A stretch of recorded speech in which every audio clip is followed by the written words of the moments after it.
Ciao a tutti, benvenuti a Il Cuore d'Italia. Oggi parleremo di un uomo cresciuto sul mare, che attraversò oceani per combattere guerre lontane dalla sua terra.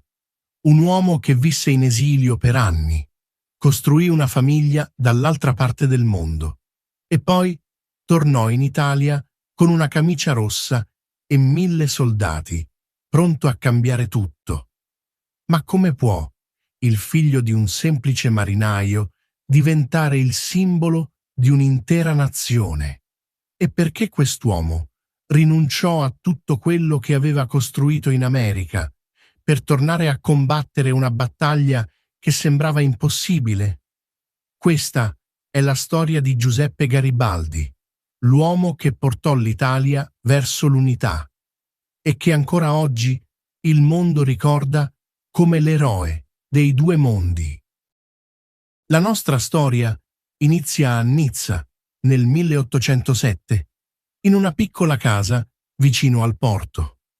Giuseppe Garibaldi nacque il 4 luglio di quell'anno, terzo figlio di un marinaio di nome Domenico. Il Mediterraneo era il paesaggio di ogni giorno, il rumore delle onde, l'odore del sale, le barche che entravano e uscivano cariche di merci da paesi lontani. In quella casa, crescere significava imparare a guardare l'orizzonte. Giuseppe capì presto che il mare non era solo un luogo di lavoro, ma uno spazio dove un uomo poteva sentirsi libero. Quell'idea non lo avrebbe mai abbandonato per tutta la vita. Da ragazzo, Giuseppe era curioso e irrequieto. La scuola non bastava per calmarlo.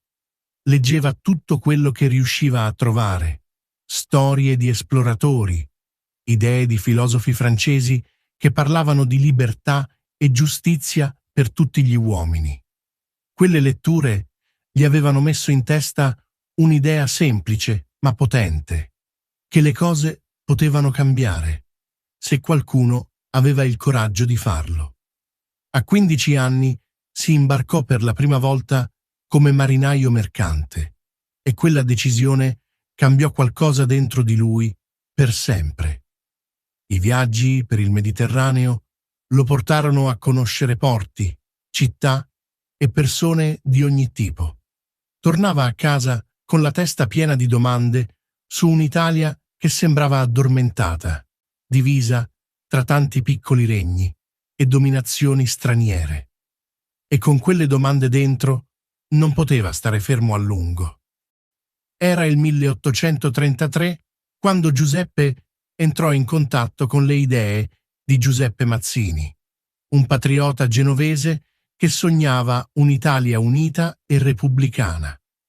Mazzini aveva fondato un movimento chiamato la Giovine Italia, che riuniva giovani disposti a lottare per cambiare le cose.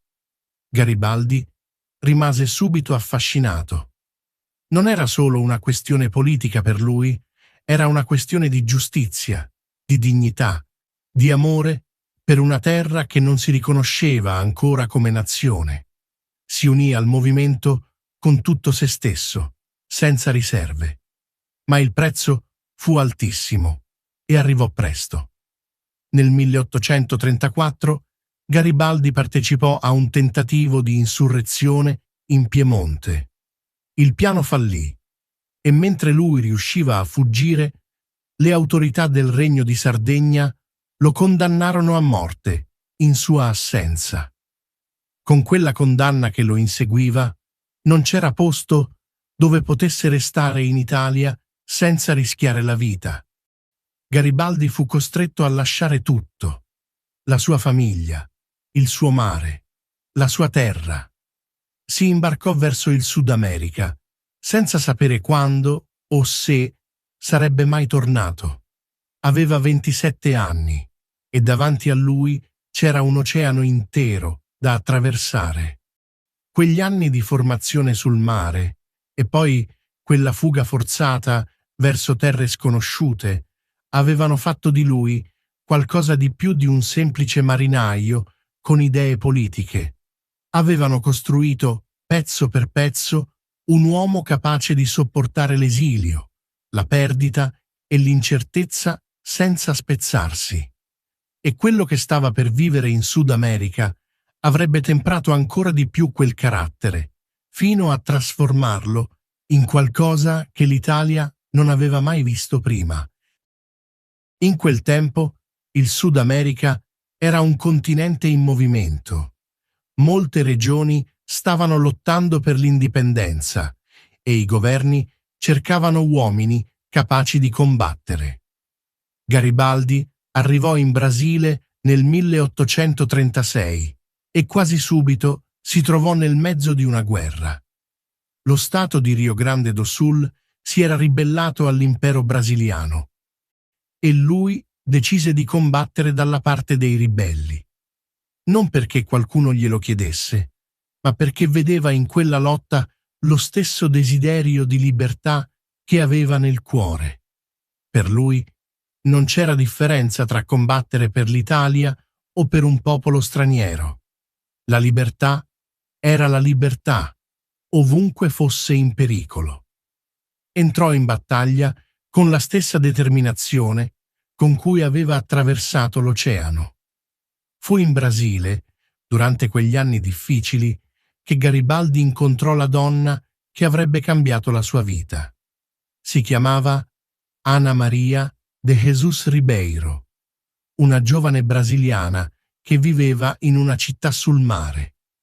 Lui la vide per la prima volta nel 1839 e nelle sue memorie scrisse che si guardarono in silenzio, come se si conoscessero già da sempre. Lei lasciò tutto e lo seguì. Divenne Anita Garibaldi, la sua compagna di vita, di battaglie e di esilio. Combatté al suo fianco con un coraggio che sorprendeva anche i soldati più esperti. Insieme ebbero 4 figli e vissero una vita che sembrava uscita da un romanzo di avventura.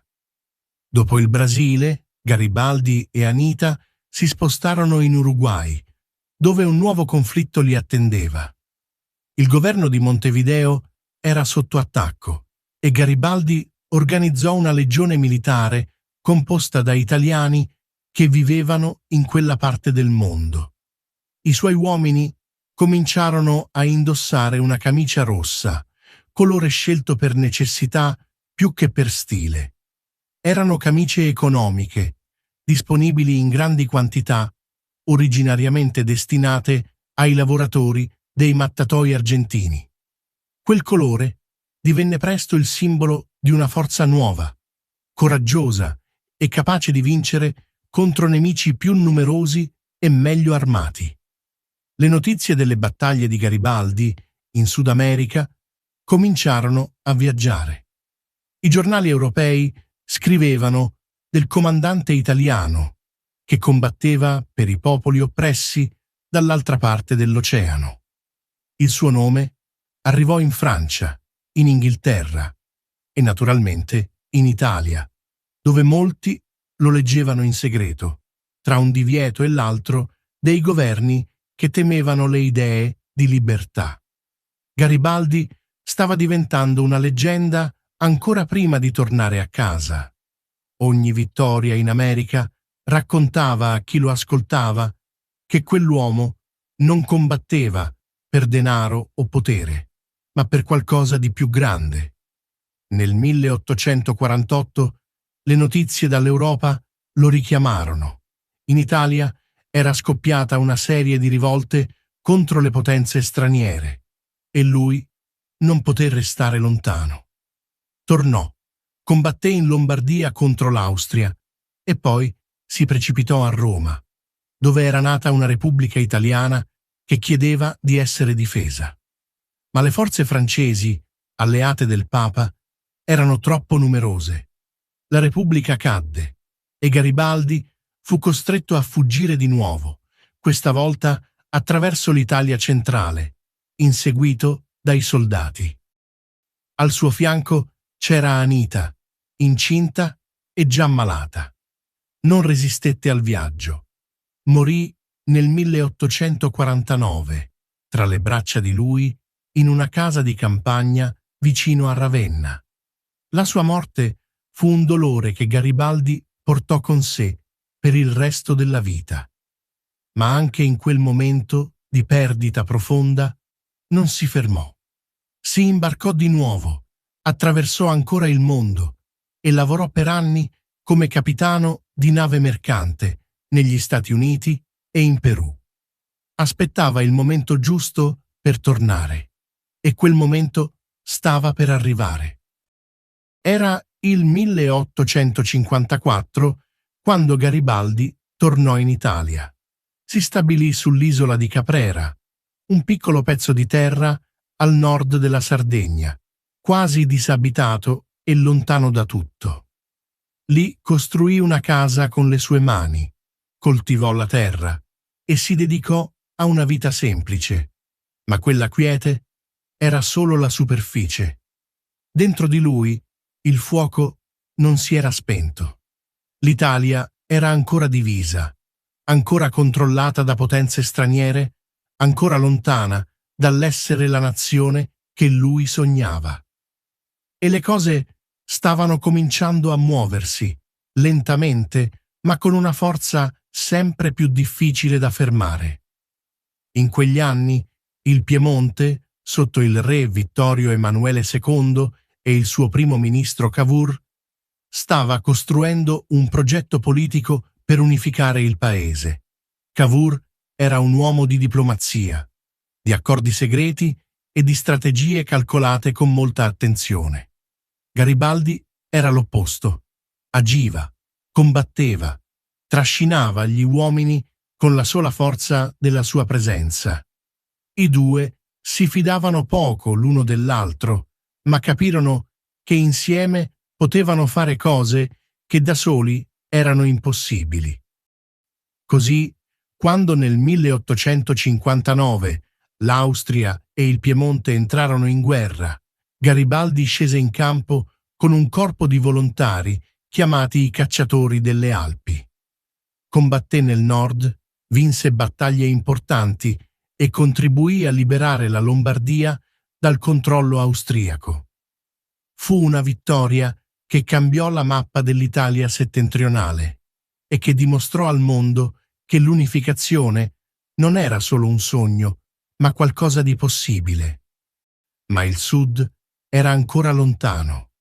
Il regno delle due Sicilie, che comprendeva tutta l'Italia meridionale e la Sicilia, era governato dai Borbone, una famiglia reale che controllava quella parte del paese da decenni, con grande durezza. La gente del Sud viveva nella povertà, senza diritti e senza voce. Quando nel 1860 in Sicilia scoppiò una rivolta popolare contro i Borbone, Garibaldi capì che era arrivato il momento che aspettava da anni. Non aspettò ordini, non chiese permessi.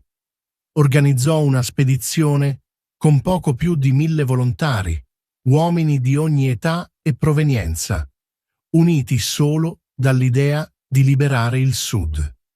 Li chiamarono i Mille, o le Camicie Rosse. Partirono da Quarto, vicino a Genova, il 6 maggio 1860, su 2 piccole navi, senza un esercito regolare, senza un grande arsenale, senza la certezza di tornare vivi. Era un'impresa che molti, anche tra i suoi amici, consideravano una follia pericolosa. Sbarcarono in Sicilia l'11 maggio 1860, vicino a Marsala. I contadini dell'isola li accolsero come liberatori. Per loro, quelle camicie rosse significavano la fine di un potere che li opprimeva da generazioni. Le truppe borboniche erano numericamente superiori, ma Garibaldi sapeva combattere in modo che i generali tradizionali non conoscevano. Rapido, imprevedibile, capace di usare il territorio e la fiducia della gente locale come armi. Battaglia dopo battaglia, città dopo città, l'isola intera cadde nelle sue mani in meno di 3 mesi. Palermo fu liberata, poi Messina, poi i porti. I soldati borbonici si ritiravano senza riuscire a fermarlo. Quando tutta la Sicilia fu sotto controllo, Garibaldi non si fermò. A settembre le sue forze attraversarono lo stretto di Messina e marciarono verso nord, verso Napoli, la città più grande del sud Italia. La popolazione di Napoli sapeva che stava arrivando. Il re borbonico Francesco II fuggì dalla città prima ancora che Garibaldi vi entrasse. Il 7 settembre 1860 Garibaldi arrivò in treno e la gente lo aspettava già nelle strade, sui balconi, sui tetti. Una folla enorme urlava il suo nome, lanciava fiori, si spingeva per vederlo. Era un uomo solo, con una camicia rossa e nessun titolo ufficiale, che aveva appena liberato mezzo paese. Nei mesi seguenti Garibaldi governò il Sud con pieni poteri, in nome di Vittorio Emanuele II, cercando di organizzare i territori liberati e prepararli all'unificazione. Poi arrivò il momento della consegna. Il re scese da nord con il suo esercito e i due uomini si incontrarono. Garibaldi cedette tutto il potere che aveva conquistato, senza chiedere nulla in cambio. Nessuna carica, nessun titolo, nessun riconoscimento ufficiale. Tornò a Caprera con quasi niente in tasca. Quel gesto di rinuncia parlò più di 1000 discorsi. Pochi mesi dopo, il 17 marzo 1861, il Parlamento italiano, riunito a Torino, proclamò ufficialmente la nascita del Regno d'Italia. Per la prima volta nella storia moderna, la penisola era un solo paese, con un solo re, una sola bandiera. Erano secoli che qualcuno sognava quel momento e in pochi anni era diventato realtà. Nelle città si festeggiò per giorni. La gente scendeva in strada, si abbracciava, piangeva e in mezzo a tutta quella gioia il nome di Garibaldi era sulle labbra di tutti. L'uomo che aveva preso 1000 volontari, attraversato il mare e restituito il Sud a un'Italia che ancora non esisteva. L'Italia era finalmente unita e lui era tornato a coltivare la sua terra. A Caprera la vita riprese il suo ritmo concreto. Garibaldi coltivava la terra, allevava animali, riceveva lettere da ogni parte del mondo. Ma quella quiete non era un ritiro definitivo, era il respiro tra una battaglia e l'altra. Dentro di lui c'era ancora qualcosa che non si era spento. L'Italia era unita, sì, ma non era ancora completa. E finché non lo era, lui non poteva stare del tutto fermo. Roma era ancora fuori dall'Italia unita, ancora sotto il controllo del papato, e lui non riusciva ad accettarlo. L'idea che la capitale naturale d'Italia restasse nelle mani di un potere straniero gli sembrava una contraddizione che il nuovo regno non poteva permettersi. Tentò di entrarci militarmente nel 1862, ma fu fermato dal proprio governo italiano ad Aspromonte, in Calabria, dove rimase ferito a una gamba. Fu un momento amaro. Essere bloccato non dai nemici, ma dai soldati della nazione che lui stesso aveva contribuito a costruire. Tornò a Caprera, con un proiettile nel corpo e un sogno non ancora compiuto. Eppure la storia continuò a muoversi. Nel 1870, dopo anni di pressioni politiche e militari a cui Garibaldi aveva contribuito in modo determinante, Roma entrò finalmente nel Regno d'Italia. La città che lui aveva inseguito per tutta la vita, quella che gli era costata battaglie, ferite e anni di attesa, diventò la capitale dello Stato che aveva contribuito a costruire.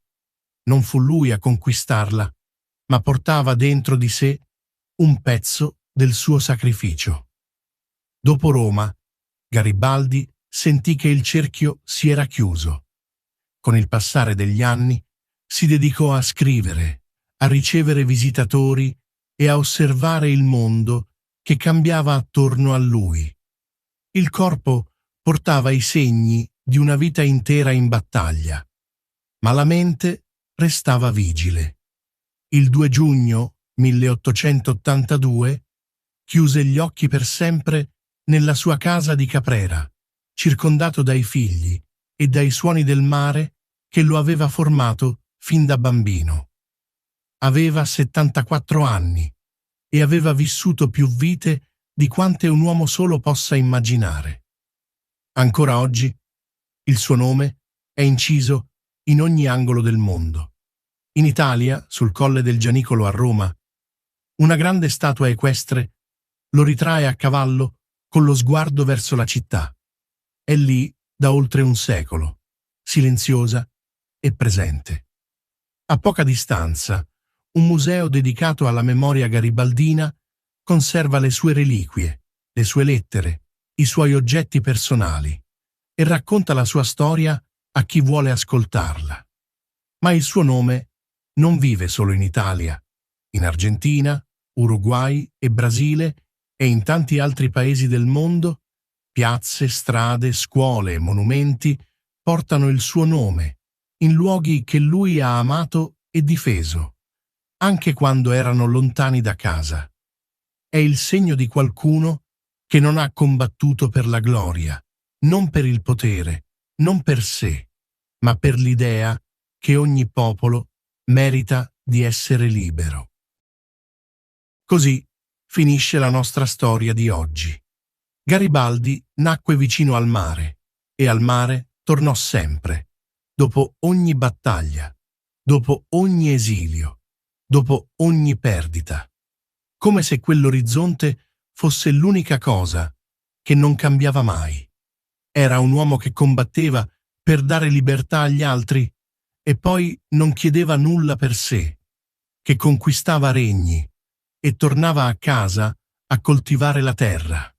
Forse è proprio questo il dettaglio che fa pensare, non quello che ha vinto, ma quello a cui ha rinunciato. Se anche tu ami l'Italia e vuoi scoprire le storie che rendono unico il nostro paese, resta con noi. Ogni settimana un nuovo racconto ti aspetta, qui su Il Cuore d'Italia.